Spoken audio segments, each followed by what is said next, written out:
Hi! Hello mga kalasa! Welcome sa Lasang Pilipina. Ngayong araw mga kalasa ay magluluto tayo ng bangus.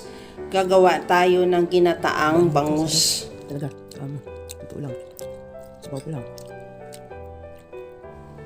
Maglagay ng mantika sa kawali, painitin at igisa na rin yung bawang. Ihalo lang at isabay ko na rin yung luya.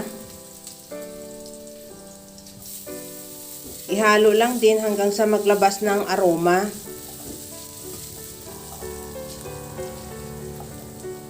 Ilagay ko na rin yung sibuyas. The same process lang, ihalo hanggang sa mag-translucent.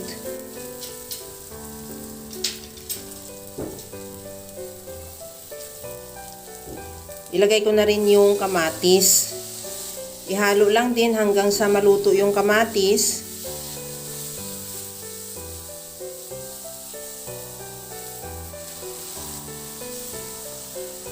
Maglagay din ako ng siling green at siling labuyo. Optional kung hindi mo gusto yung maanghang, pwede naman hindi ka maglagay.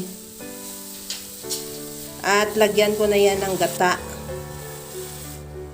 Maglagay din ako ng kunting tubig. At lagyan ko na rin ng kalamansi juice, paminta. Lagyan ko na rin ng patis. Kunting halo lang hanggang sa kumulo.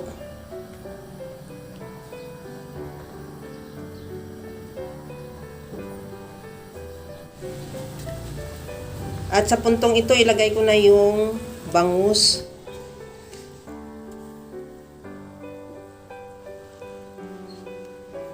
Takpan hanggang sa maluto yung bangus. Pagkaluto ng bangus, ilagay ko na rin yung pichay. Kunting halo lang at takpan ulit para maluto lang din yung pichay.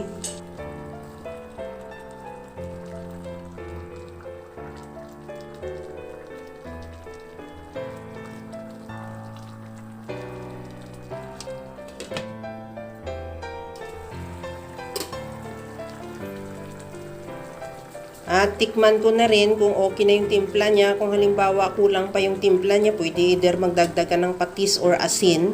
Naglagay ako ng kunting asukal para may kunting twist yung tamis yung gata natin. Pero optional, kung ayaw mo ng asukal, pwede na rin hindi ka maglagay. Maglagay na rin ako ng liquid seasoning.